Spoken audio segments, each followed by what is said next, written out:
What is something that people think is healthy good for them, but in reality isn't? Muffins. I used to bring donuts to meetings but was asked to bring muffins instead because they're healthier. They are twice the calories of the donuts. Muffins are little cakes. They have the same ingredients. Little? Whenever I see a muffin, it's usually huge, much larger than your typical slice of cake. I'm a yoga instructor and I constantly have to remind my students that doing advanced poses without proper form isn't pushing yourself, it's just asking for injuries. Same thing for weightlifting. Just drop the weight and do it right. I second this so hard. Bad form in lifting will destroy your joints, ligaments, tendons before you even get a chance to fully enjoy lifting. Chiropractors. Yep, used to go to chiropractors, and my issues just got worse in the long run. What really helped me permanently with my pain was to work out regularly. Very carefully in the beginning. But as the pain slowly got better, I could start to push more and build some real muscle that stabilized my joints and spine. Haven't had any issues now for years. For the first time in my life.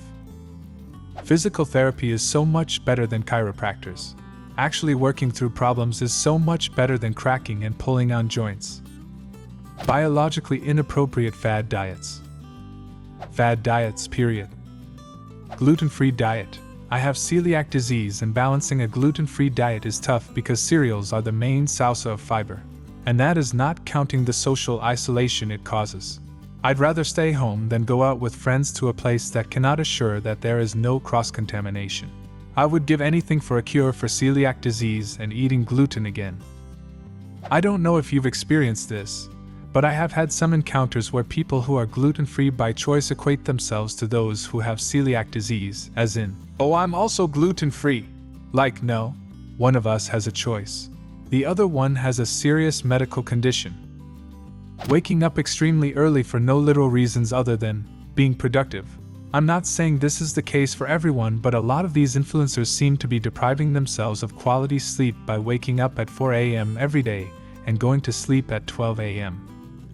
You have to go to sleep at 12 a.m. and wake up at 2 a.m. for it to really work.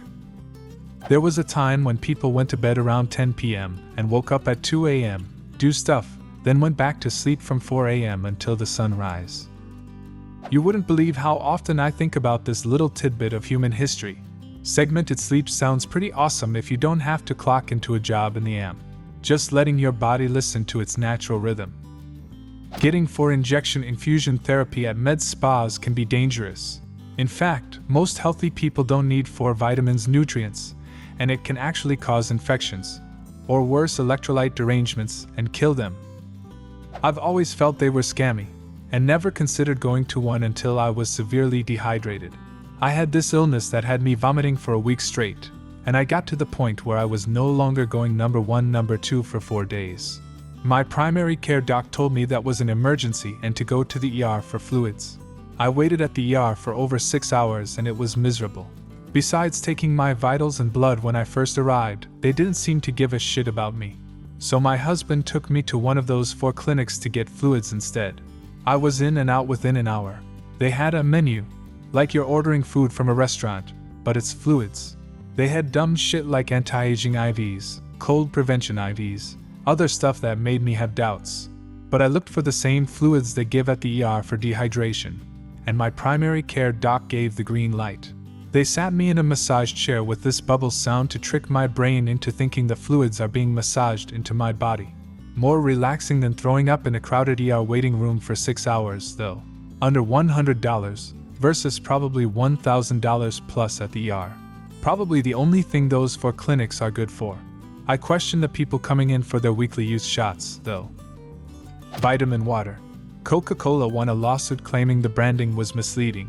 Their argument was that they're Coca-Cola. Nobody should expect things they make to be healthy, and it isn't their fault people are stupid. Their exact argument was, no consumer could reasonably be misled into thinking vitamin water was a healthy beverage. So yeah, according to Coca-Cola, if you thought that a drink labeled vitamin water, advertised with the slogan, "Vitamins plus water equals all you need," was healthy, that means you're stupid.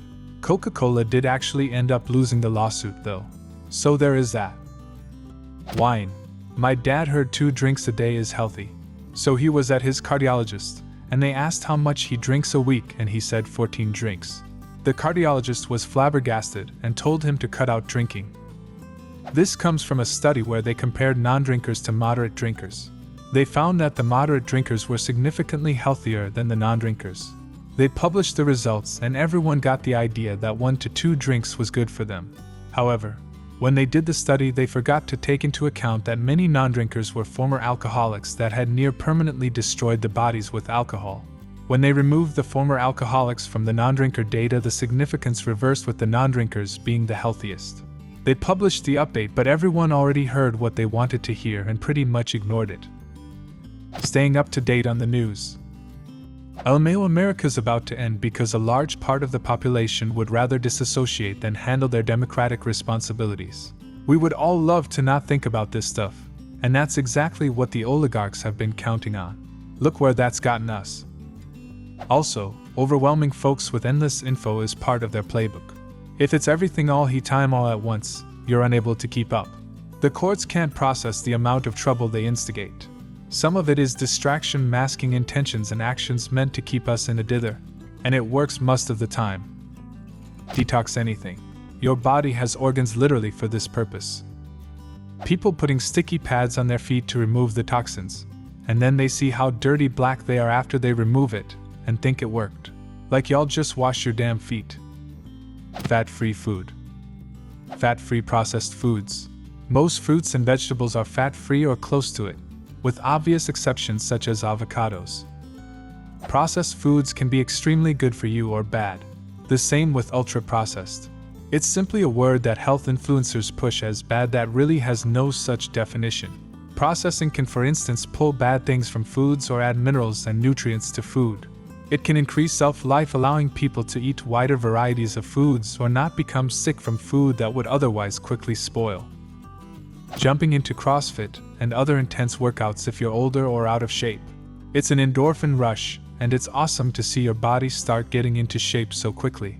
Combine those two, and it's difficult to not just push your limits every time you go in. However, that sort of intensity takes a toll on joints, ligaments, muscles, and tendons that are unaccustomed to it.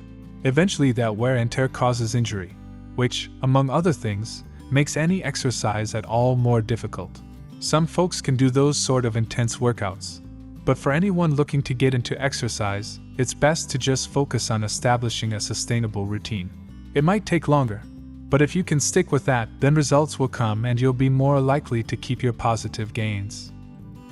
I still hear people talking about getting a healthy tan when they are actually, and quite obviously, burning their skin with UV radiation. I'm not talking about general outdoor lifestyles. We all need vitamin D, but the dedicated pursuit of a tan.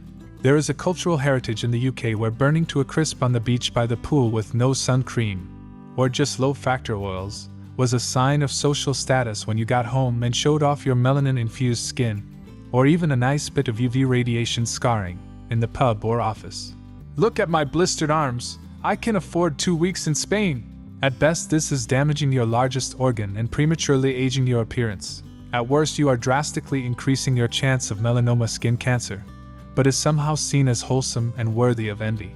It's sunny here today for once though, so I'm getting my shirt off. The rat race.